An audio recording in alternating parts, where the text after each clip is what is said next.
എൻ്റെ ജ്യോതിഷ സംബന്ധമായ വിഷയത്തിലേക്ക് എല്ലാവർക്കും സ്വാഗതം.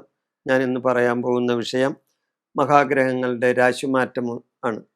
മഹാഗ്രഹങ്ങൾ അതായത് ഏതൊക്കെയാണ്? വേഴം, ശനി, രാഹു, കേതു. ഈ ഗ്രഹങ്ങൾ രാശി മാറിയാണ് ഈ 2025. ഈ ഗ്രഹങ്ങളുടെ രാശിമാറ്റം മൂലം ഏത് നക്ഷത്രക്കാർക്കാണ് ഗുണങ്ങളും ദോഷങ്ങളും ഉണ്ടാകാൻ പോകുന്നത് നോക്കാം. അതായത് മകരക്കൂറിൽ വരുന്ന നക്ഷത്രങ്ങളെ പറ്റിയാണ് ഞാൻ പറയുന്നത്. മകരക്കൂറിലെ നക്ഷത്രങ്ങൾ ഏതൊക്കെയാണ്? ഉത്രാടം, മുക്കാൽ, തിരുവോണം, അവിട്ടം, മര. ഉത്രാടം, മുക്കാൽ, തിരുവോണം, അവിട്ടം, മര. ഈ നക്ഷത്രങ്ങൾക്ക് ഈ ഗ്രഹങ്ങളുടെ രാശിമാറ്റം മൂലം ഉണ്ടാകുന്ന നക്ഷത്രഫലം ആണ് പറയുന്നത്. 2025 മെയ് 14 വരെ ഇവർക്ക് വേഴം 5-ലും അതിനുശേഷം വേഴം 6-ലും വരുന്നു. അതേപോലെ തന്നെ 2025 മാർച്ച് 29 വരെ ശനി 2-ലും അതിനുശേഷം ശനി 3-ലും വരുന്നു. 2025 മെയ് 18 വരെ രാഹു 3-ലും അതിനുശേഷം രാഹു 2-ലും വരുന്നു. 2025 മെയ് 18 വരെ കേതു 9-ലും അതിനുശേഷം 8-ലും വരുന്നു. അങ്ങനെ ഈ 4 ഗ്രഹങ്ങളുടെ രാശിമാറ്റം മൂലം ഈ നക്ഷത്രങ്ങൾ ഉത്രാടം, മുക്കാൽ, തിരുവോണം, അവിട്ടം, മര ഈ നക്ഷത്രങ്ങളുടെ ഫലമാണ് പറയുന്നത്. ഗുണവും ദോഷവും ഉണ്ടാവും. എന്നാൽ ഗുണമാണ് കൂടുതൽ ഉണ്ടാകാൻ സാധ്യത.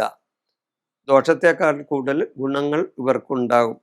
ഇവരെ സംബന്ധിച്ച് ഉയർന്ന സ്ഥാനലബ്ധി ഉണ്ടാകും. ഇവർക്ക് ഉയർന്ന സ്ഥാനങ്ങൾ കിട്ടും, സ്ഥാനമാനങ്ങൾ കിട്ടും, അംഗീകാരങ്ങൾ കിട്ടും, ആദരവ് കിട്ടും, ജോലി സംബന്ധമായ ഉയർച്ചയുണ്ടാകും, ജോലിയിൽ മാറ്റങ്ങൾ ഉണ്ടാകാം, പ്രമോഷൻ കിട്ടും, അങ്ങനെയുള്ള സാധ്യതയുണ്ട്. ധനധാന്യ സമൃദ്ധി ഉണ്ടാകും, ധനപരമായ നേട്ടങ്ങളുണ്ടാകും. പുരസ്കാരങ്ങൾ ഇവരെ തേടി വരും. അതായത് പൊതുരംഗത്ത് പ്രവർത്തിക്കുന്നവർക്ക് പുരസ്കാരങ്ങൾ, അതായത് അവാർഡ് മുതലുള്ള കാര്യങ്ങൾ അവർക്ക് കിട്ടും. ബഹുമാനങ്ങൾ അവരെ തേടി വരും. കർമ്മ പുരോഗതി ഉണ്ടാകും. കർമ്മരംഗത്ത് ഇവർക്ക് പുരോഗതി ഉണ്ടാകും. ചെയ്യുന്ന പ്രവർത്തികളിൽ വിജയമുണ്ടാകും. വിദ്യാഗുണമുണ്ടാകും. വിദ്യാർത്ഥികളെ സംബന്ധിച്ച് അവർക്ക് അല്ലെങ്കിൽ മറ്റുള്ളവർക്കൊക്കെ വിദ്യാഗുണമുണ്ടാകും. ഗ്രഹപുഷ്ടി ഉണ്ടാകും. ഗ്രഹത്തിൽ ഒരു സമാധാന അന്തരീക്ഷം ഉണ്ടാകും. വിവാഹം നടക്കാത്തവർക്ക് വിവാഹം നടക്കാനുള്ള സാധ്യതയുണ്ട്. അതുവഴി സന്താനലബ്ധി ഉണ്ടാകും. പുണ്യസ്ഥലങ്ങൾ സന്ദർശിക്കാനും ഇവർക്ക് സാധ്യത ഉണ്ട്.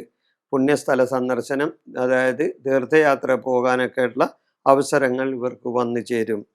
അതേപോലെ തന്നെ ഇവർക്ക് ഉണ്ടാകുന്ന ചില ദോഷാനുഭവങ്ങൾ, വാഹന ഭയം, അതായത് അപകടം ഉണ്ടാകും എന്നുള്ളൊരു ഭയം ഇവർക്കുണ്ടാകും.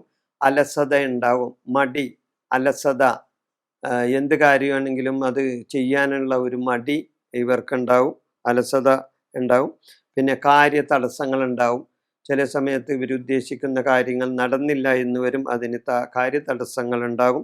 സ്വജനങ്ങളുമായി വിരോധം ഉണ്ടാകും. ചിലപ്പോൾ അടുത്ത് പെരുമാറിപ്പോയിരുന്ന നല്ല ആൾക്കാരുമായും അല്ലെങ്കിൽ നല്ല ബന്ധുക്കളുമായും അല്ലെങ്കിൽ ഇവരുടെ സുഹൃത്ത് ജനങ്ങളുമായും ഒക്കെ ഇവർക്ക് ചിലപ്പോൾ വിരോധം ഉണ്ടാകാനായിട്ട് സാധ്യതയുണ്ട്. അതുവഴി ശത്രുദോഷങ്ങളും ഉണ്ടാകാൻ സാധ്യതയുണ്ട്.